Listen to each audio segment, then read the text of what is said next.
Hi, my name is Myrisa Christie, and I work for the Kentucky Center for Agriculture and Rural Development. I am the Project and Development Specialist. And what we do at KCARD is we help farmers with business planning, looking at funding assistance, um, everything one-on-one from record keeping to thinking through your operations and figuring out what markets you want to access for the next year or the coming years. And today joining me is Dakota Moore from the Kentucky Horticulture Council.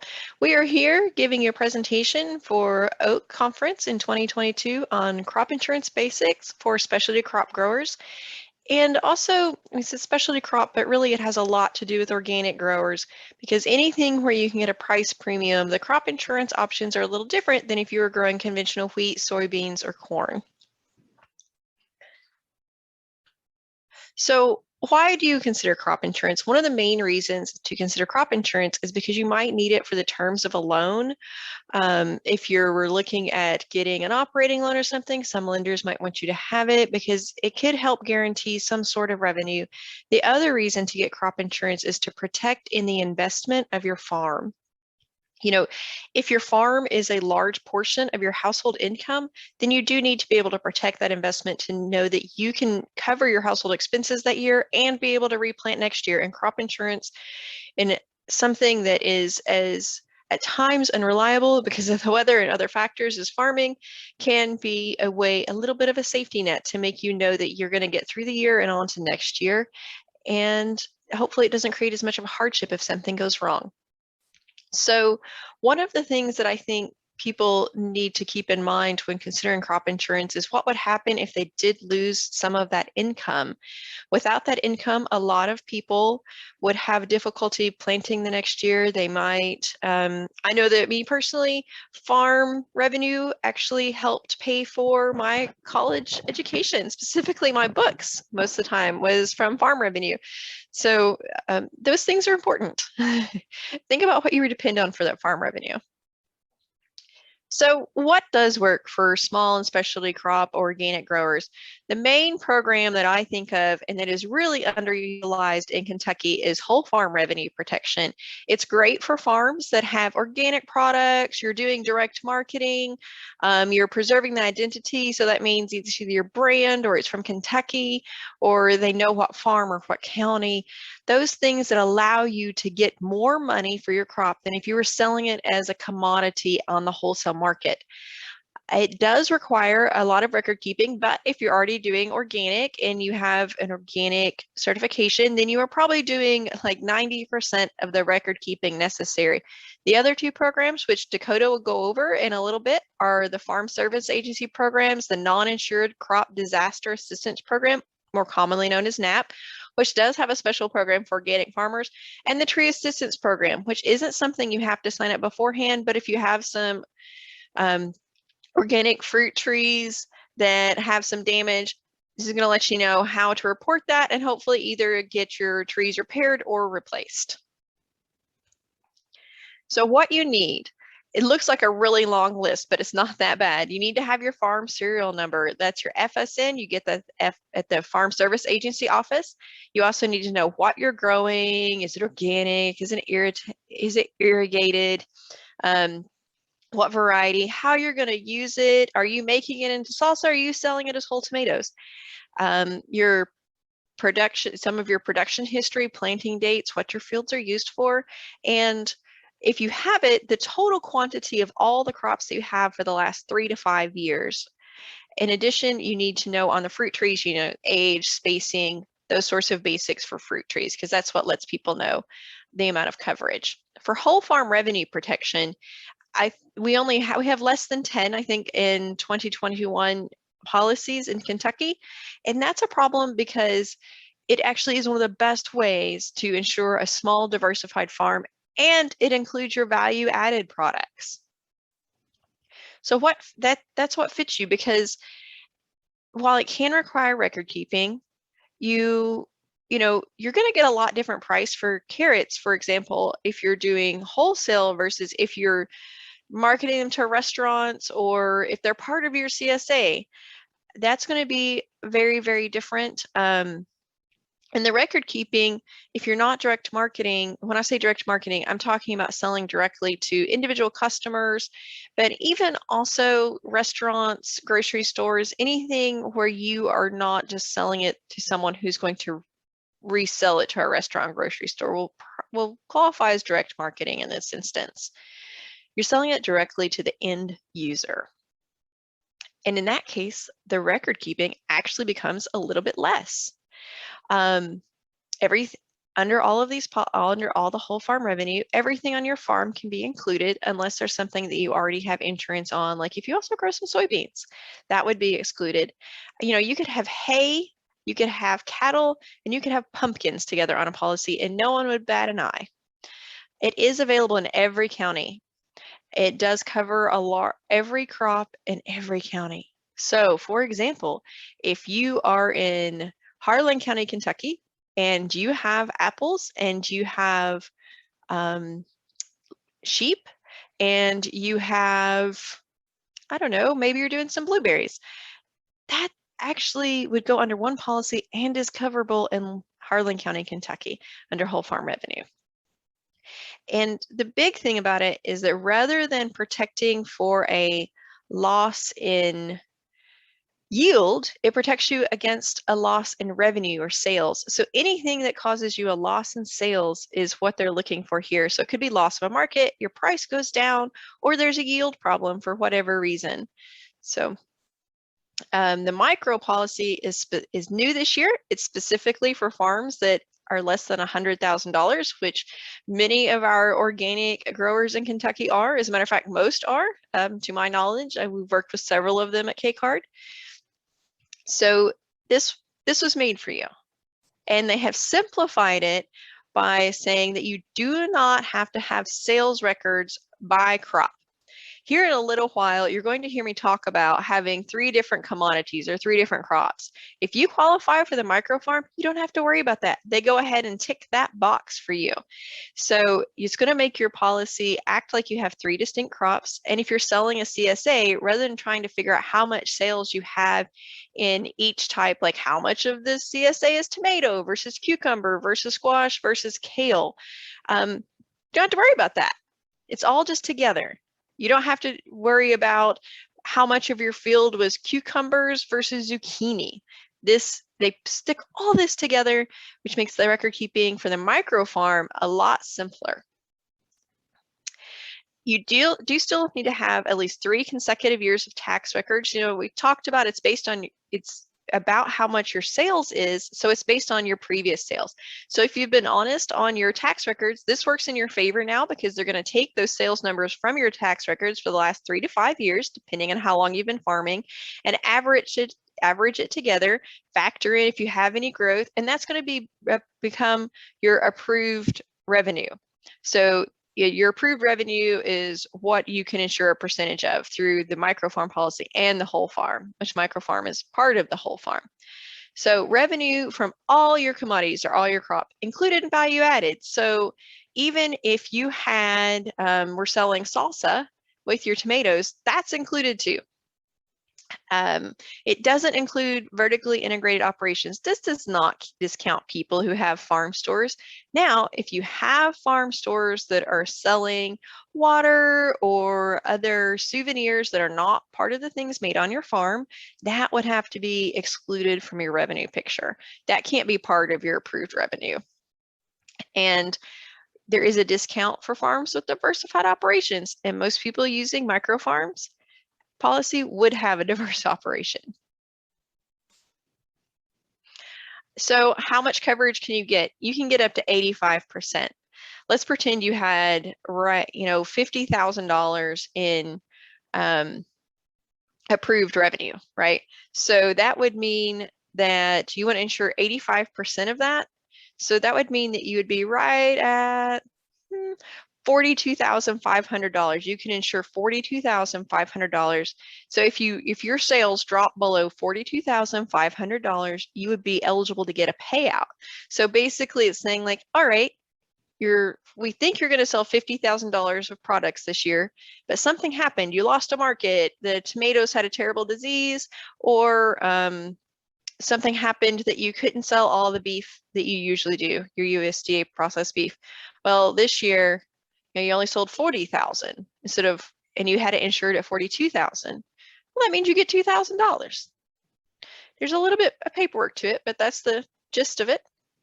The federal government actually does subsidize your premium, which means that it is cheap for you to do this in comparison to if you were purchasing car insurance at this level. And if you have 3 commodities with any of these policies, your premium is much lower.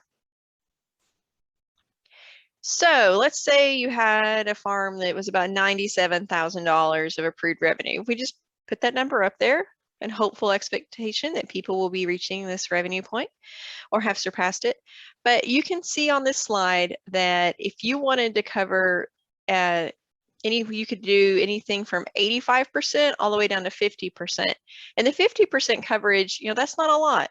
But if you want to make sure that you're making at least $48,800, an example premium might be somewhere around $500.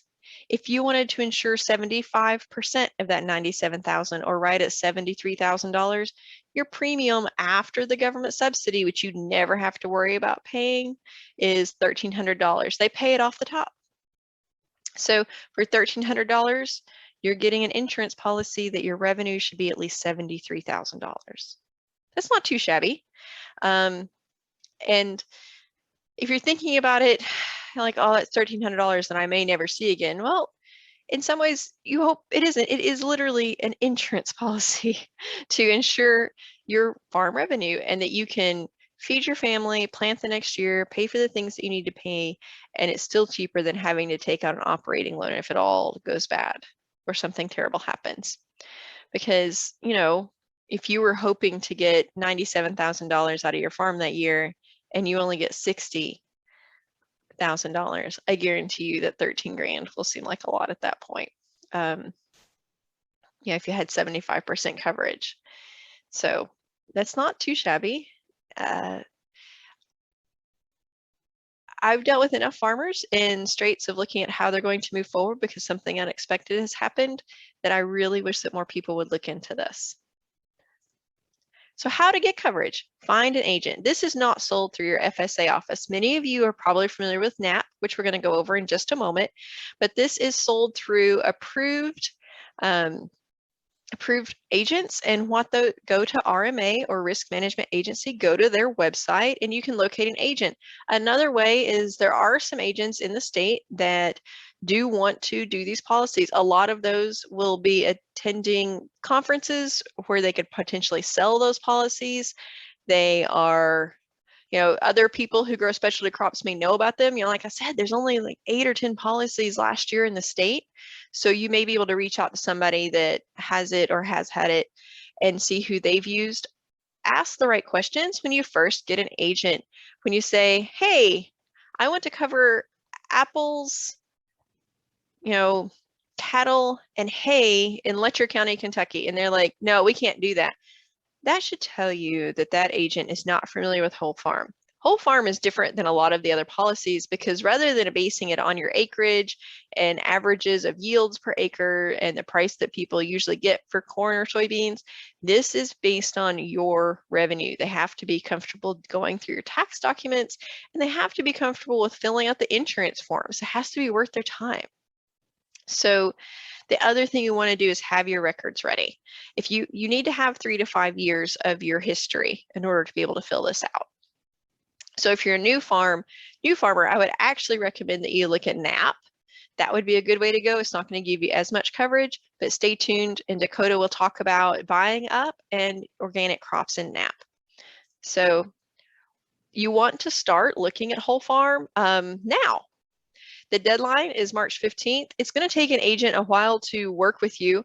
I would say don't be shy to reach out to myself or Dakota with questions. It's like this is something that isn't utilized enough in Kentucky, and that's part of the reason we've been running these programs. But the deadline for most tax filers, so if you, like many of us, file your taxes based on, the end of December is the last day of your fiscal year, then the deadline is March 15th. One thing to keep in mind, Dakota is going to go over some deadlines that have already passed later, kind of some of the fruit, trees, and nursery deadlines. make those your deadline for this year if you have those crops, because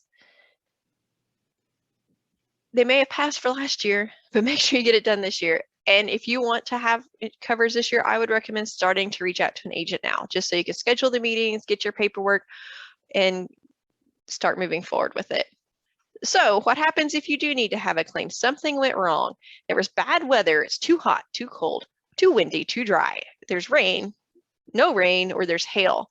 There's a flood. That's eligible. If something really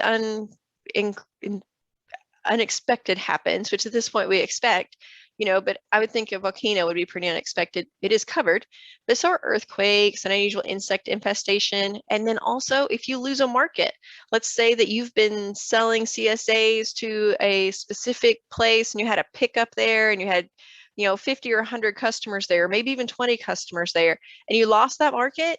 And so now you don't have that income anymore. You couldn't work out another place, or somebody won't accept your sweet potatoes, or you weren't able to sell as much beef as you thought you were going to. Those are all eligible. It's not eligible if you don't do what you should do taking care of your farm. That's actually the short story there at the bottom half of this slide. So and when it says animal damage, it's talking about your own animals. If your livestock get loose and trample your crops, that's not eligible. If a deer goes through your field and damages it, that's eligible. If somebody is doing donuts in your crops, not eligible. You got to keep the pesky neighbors out if that's what they're going to do. If you have too many weeds, if there's chemical drift, if you neglect your farm, those are not eligible causes for loss. So if you do realize you're going to have a loss, let your agent know in 72 hours. That gives them time to realize that, okay, I need to start some paperwork that this might be going on. And then since this is based on your revenue, you can't actually make a claim until you file your taxes. If you do know about a loss and it can be replanted, they can actually help you out with that. But you have to file your claim within 60 days of filing your taxes. This is a good reason to go ahead and get your taxes done early, so you're not like the rest of us licking stamps on April 15th. And indemnities or a payout are usually after the end of the calendar year, because you file your taxes and then you have to file the claim and then they have to approve the claim and pay it out. So that is the long and short of the whole farm revenue program. I really hope that people are interested in the micro farm program, especially because this is its first year. I would love to see Kentucky's organic specialty growers and small diversified farms, make some headway in this. If you're looking at a $50,000 farm or $60,000 farm income and you can insure that for a couple $100 or a few $100s, why not do that? Yes, it may be completely unnecessary, but having that safety net after the crazy few years we've had, I think would definitely be worth it. So I'm going to turn it over to Dakota, and you guys have a great day. Thank you. Thanks, Myrisa. Today we'll be talking about 2 Farm Service Agency programs. The first one is the Non-Insured Crop Disaster Assistance Program, or NAP. And this is for individual crops. Unlike the whole farm revenue, this only covers one crop or one commodity. The NAP is administered by the USDA Farm Service Agency, or FSA, and it's financial assistance to growers of any crop with no available crop insurance. And this protects against losses caused by damaging weather events, natural events, and problems that arise from those events. So this does not protect against changes in price, a loss of a market, maybe your farmer's market you sell the majority of your crops to, closes. That would not be covered under this program like it might with some other crop insurance policies. So why should you choose NAP? NAP is great for smaller farms or limited resource growers. And I'll talk more about the benefits for limited resource growers when we get to the pricing. So you can use NAP on some crops while also having crop insurance on other crops. So maybe there's another MPCI policy available for some of your crops, but not all. So you can have some under one policy and some under the NAP program. And if you were to completely lose your crop, you would have at least 27.5% of the crop value returned to you. So that's not a whole lot, but that might be enough to, maybe replant or use that money to plant next year. So to be eligible, it's available to individuals or entities with an average adjusted gross income below 900,000. So that's most of the growers we serve with the Kentucky Horticulture Council. And you must be growing crops for which crop insurance is not available in your state or your county. And to apply, you must report the name of your crop, type and variety, the location and acreage of your crop. You report this shortly after planting, the date of planting, and then the intended use of the commodity. So do you plan to sell it fresh? Do you plan to sell it frozen or maybe processed with as a value-added product? Do you plan to sell it direct to consumer? Do you plan to sell it to a food distributor? And then after your harvest, you'll report post-harvest quantities and qualities. So the quality means, was it marketable the way you wanted? Did you have to salvage it and use it for a different intended use? So maybe it wasn't good enough to be sold fresh, but you were able to use it in a value-added product like jam. So some of the eligible crops are crops grown for food, livestock consumption, grain or forage, and even fiber. So things like cotton and hemp. Crops grown in controlled environments, so that's ornamental plants, cut flowers, and now even mushrooms. And they also include things like honey, maple sap, sorghum, aquaculture, Christmas trees, and even sod. So for the NAP coverage levels, growers can select from either basic coverage or buy-up coverage. The basic coverage only has a service fee, and we'll talk about that pricing in a minute. And the buy-up coverage does come with a premium. So with the NAP cover, the basic NAP coverage, you use 50% of the yields at 55% of the price is what you're getting coverage for. So your maximum NAP payment, if you lost everything, would be 27.5% of the crop value. So that's the basic coverage. Now the buy-up coverage ranges from 50% up to 65% in increments of 5. And all of these buy-up coverage plans are insuring your crop at 100% of the price. So if you chose 55% buy-up coverage, you're insuring 55% of your crops at 100% of the price. So your max NAP payment would be 55% of your total crop value. One good thing about NAP is you can use an organic or a direct market price under the buy-up coverage only. It's not available with the basic coverage, but you can use that average organic or average direct market price if it's available for your crop. If there isn't an average organic market price for your crop, you would have to use the conventional average market price instead. So that's a reason why you should fill out any FSA pricing reports. There's actually some surveys you can take right now. We will be putting that on the Kentucky Horticulture website, Kentucky Horticulture Council website, where you can actually list your prices and fill out the survey to help guarantee better prices for Kentucky. And you can also use contract prices for NAP coverage as well. So maybe you sell to 1 or 2 big growers and you do have contracts with them for a specific crop at a specific price. You can use that instead of the average market price. So with the NAP, there is a service fee on all plans, the basic and the buy-up coverage. And it's either, I made a mistake, it's $250 per crop or $750 max per county. So if you had over 3 crops in one county, you would have this $750 max service fee. And now there is a multi-county maximum for those growing in multiple counties, and the max is $1,875 for that service fee.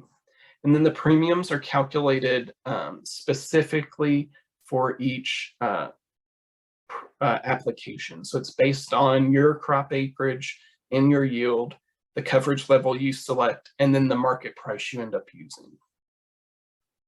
Now, I mentioned an advantage for limited resource growers. There is a waiver of service fee and a 50% premium reduction for beginning, limited resource, socially disadvantaged, and veteran farmers. This is really great because it might open some of those buy-up coverage levels to growers that normally might not have the money to choose a higher coverage level.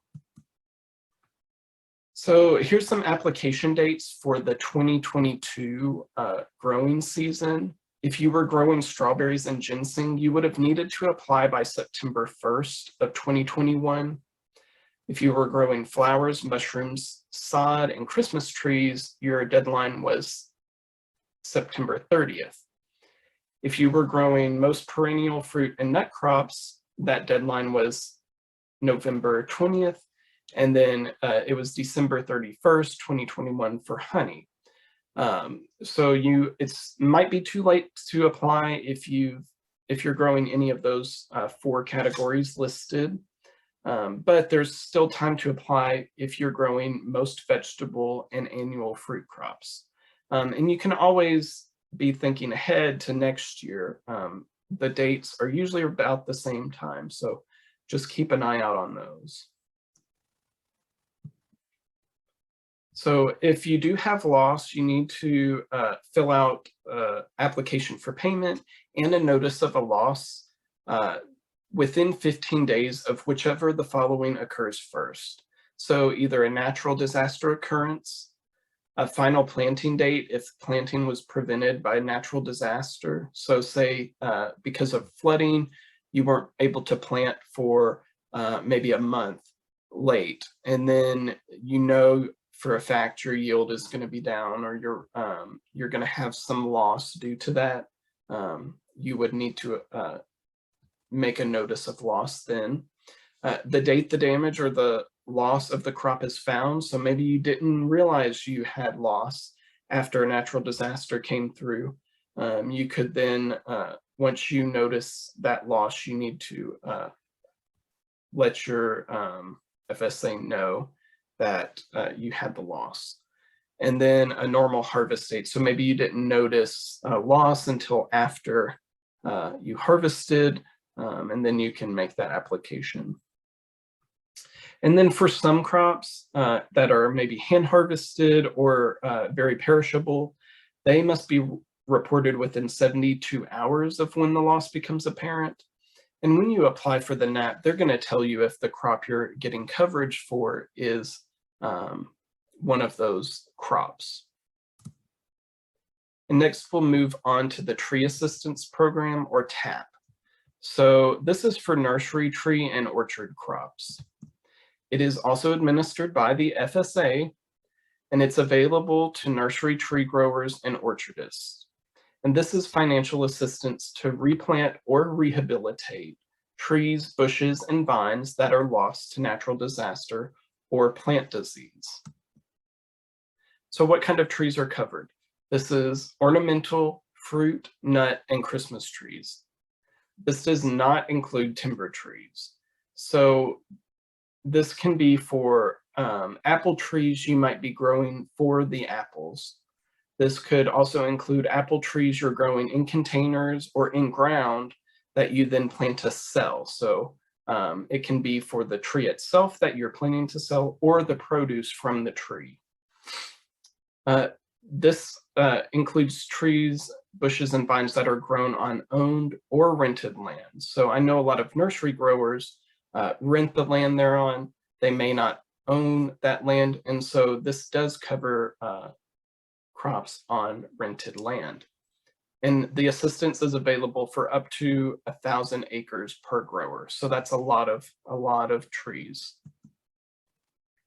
So when do you apply and what damage is covered? So the TAP is pretty timely subject to talk about right now, especially with all the storms we've had recently and tornadoes. The TAP you only apply when you have damage or loss. So this is not something you need to apply for every year. This is not something you need to go to the FSA office and plan for. This is something just to keep in the back of your mind in case a disaster ever happens. And you do have 90 days after the loss or the disaster to apply. So if you know someone that maybe their orchard was damaged or their nursery was damaged in the recent tornadoes, there's still time for them to apply. They'll probably have until March, the middle of March, to apply. But more than 15% mortality loss per stand for each disaster or event or disease occurrence is required for assistance. And it's worth noting that this isn't for trees that might be in your backyard that you don't sell produce off of.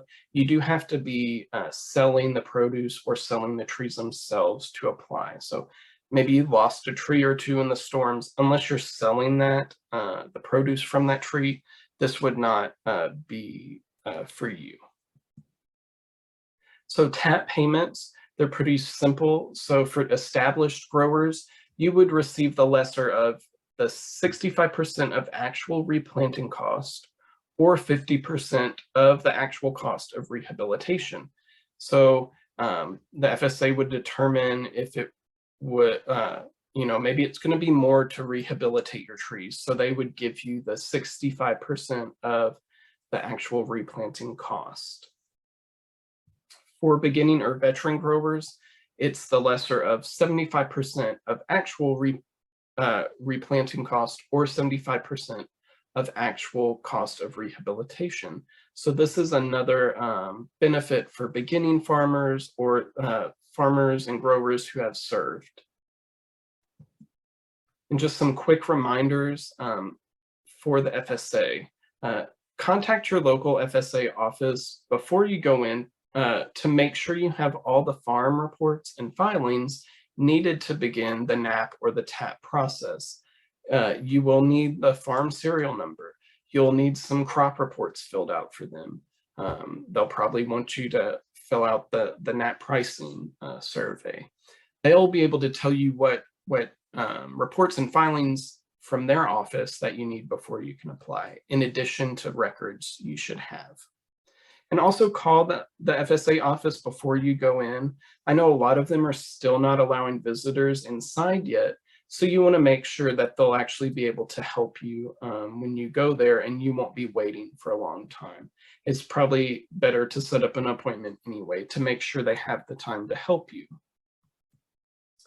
And we will be taking questions in the live chat. I do want to plug our crop insurance webinar series. These webinars are every second Tuesday of each month. Our next one will be on February 8th, and it will be a Q&A with an insurance agent. And then the one after that will be another webinar on FSA resources on March 8th. And we want to thank you for listening to our presentation. Here is our contact info. If you need to speak with either of us about your crop insurance options or help finding an agent or contacting your local FSA office. Thanks.